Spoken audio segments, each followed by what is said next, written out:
নমস্কার। বাঁকুড়া জেলা থেকে বের হওয়া একটি গুরুত্বপূর্ণ নিয়োগ বিজ্ঞপ্তি নিয়ে আজকের এই ভিডিওটিতে কথা বলবো। পরপর 3 দিন ওয়াক ইন ইন্টারভিউ এর মাধ্যমে নির্বাচনের প্রক্রিয়াটি কমপ্লিট হবে। 17/1/2024, 18/1/2024 এবং 19/1/2024-তে ওয়াক ইন ইন্টারভিউগুলি রয়েছে। 4টি ভিন্ন ভিন্ন টেবিল এর মাধ্যমে এই পোস্টগুলিকে ডিভাইড করা হয়েছে। তো আমরা একে একে সেই টেবিলগুলির দিকে ফোকাস করব। প্রথমে দেই for guest teacher government model school, যেখানে দেখুন এই 6টি গভর্নমেন্ট মডেল স্কুলেতে শূন্য পদ রয়েছে গেস্ট টিচারের জন্য। টোটাল 10টি শূন্য পদ কোথায় কোথায় রয়েছে?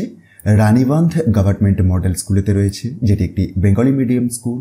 দেন হিড়বাঁধ গভর্নমেন্ট মডেল স্কুল, যেখানেতে ইংলিশে একটি শূন্য পদ রয়েছে, আর রানীবাঁধের ক্ষেত্রে লাইফ সায়েন্সে একটি এবং ইংলিশে একটি। পাত্রসাহের গভর্নমেন্ট মডেল স্কুল, এটির ক্ষেত্রে হিস্ট্রিতে একটি এবং ম্যাথমেটিক্সে একটি শূন্যপদ। সালতোরা গভর্নমেন্ট মডেল স্কুল, এটিতে ইংলিশে একটি শূন্যপদ এবং জিওগ্রাফিতে রয়েছে একটি শূন্যপদ। এবং Mejia government model school English medium school, এটির ক্ষেত্রে লাইফ সায়েন্সে একটি, ফিজিক্যাল সায়েন্সে একটি এবং হিস্ট্রিতে একটি শূন্যপদ রয়েছে। টোটাল 10টি শূন্যপদে এই মডেল স্কুলগুলিতে নিয়োগ হচ্ছে। তো দেখুন, মডেল স্কুলগুলিতে গ্রুপ সি এবং গ্রুপ ডি স্টাফও নিয়োগ হচ্ছে। তো হিড়বাঁধ গভর্নমেন্ট মডেল স্কুলেতে একটি গ্রুপ সি পোস্ট রয়েছে, গ্রুপ ডি পোস্টে কোনো ভ্যাকেন্সি নেই। পাত্রসাহের গভর্নমেন্ট মডেল স্কুলেতে একটি গ্রুপ ডি শূন্যপদ রয়েছে এবং ছাতনা গভর্নমেন্ট মডেল স্কুলেতে একটি গ্রুপ সি এবং একটি গ্রুপ ডি শূন্যপদ রয়েছে। তো এই তো গেল গভর্নমেন্ট মডেল স্কুলগুলিতে শূন্যপদ সংক্রান্ত বিষয়গুলি। আসুন আমরা আরও নিচের দিকে নামবো, যেখানেতে দেখতে পাবো for guest teacher new integrated government school, এবং তারপরেতে এই নিউ ইন্টিগ্রেটেড গভর্নমেন্ট স্কুলেতে গ্রুপ সি এবং গ্রুপ ডি নিয়োগের কথাও দেখব। তো এই টেবিলটির মাধ্যমে দেখুন টোটাল 6টি ভিন্ন ভিন্ন ইন্টিগ্রেটেড গভর্নমেন্ট স্কুলেতে নিয়োগের কথা জানিয়েছে এবং টোটাল শূন্য পদের সংখ্যা 26টি। কোন কোন স্কুলেতে কোন কোন বিষয়ের উপরেতে ভ্যাকেন্সিগুলি রয়েছে আপনারা একবার ভিডিওটি পজ করে বা পিডিএফটিকে ডাউনলোড করে চেক করুন।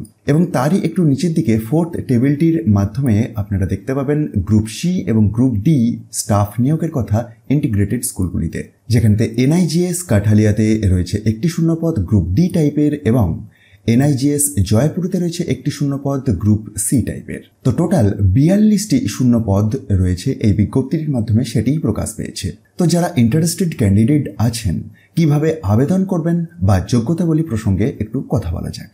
তো দেখুন, এই টেবিলটির মাধ্যমে জানিয়েছে যে 3 দিন পরপর ওয়াক ইন ইন্টারভিউ রয়েছে এবং কোন কোন স্কুলের জন্য কবে এবং কোথায় ইন্টারভিউটি রয়েছে তার পরের কলামগুলিতেই উল্লেখ রয়েছে।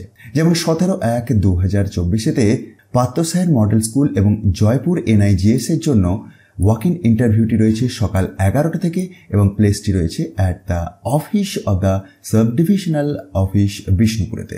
18/1/2024-তে কোন কোন স্কুলগুলির জন্য ওয়াক ইন ইন্টারভিউ রয়েছে আপনারা নিশ্চয়ই মিডল সেকশনটি থেকে দেখতে পাচ্ছেন।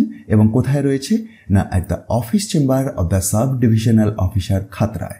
এবং 19/1/2024-তে for Mejia, Saltora, Chhatna government model স্কুলের জন্য ওয়াক ইন ইন্টারভিউ রয়েছে সকাল 11টা থেকে অ্যাট দ্য মাইনরিটি ভবন বাঁকুড়ায়। কি কি ডকুমেন্টস নিয়ে সেই সমস্ত ওয়াক ইন ইন্টারভিউতে যোগ দিতে হবে সেগুলি দেখুন তার উপরের সেকশনটিতেই ইনফরমেশন প্রোভাইড করা রয়েছে।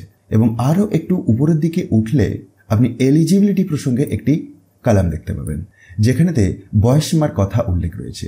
1/1/2024 অনুযায়ী 60 থেকে 64-র মধ্যে আপনার বয়সটি থাকতে হবে। এর অর্থ এটি রি-এমপ্লয়মেন্ট বেসড। সুতরাং আপনার যদি ইন্টারেস্ট থাকে অবশ্যই একবার অফিসিয়াল বিজ্ঞপ্তিটি ভালোভাবে চেক করুন এবং তারপরেতে এই ওয়াক ইন ইন্টারভিউতে যোগ দিন। আর এই অফিসিয়াল বিজ্ঞপ্তিটি আপনি বাঁকুড়া জেলার অফিসিয়াল ওয়েবসাইট থেকেও ডাউনলোড করতে পারেন, অথবা ডেসক্রিপশন বক্সে দিয়ে দেওয়া টপ নিউজ বাংলার অফিসিয়াল ওয়েবসাইটের লিঙ্কে গিয়েও খুব সহজেই ডাউনলোড করে নিতে পারবেন।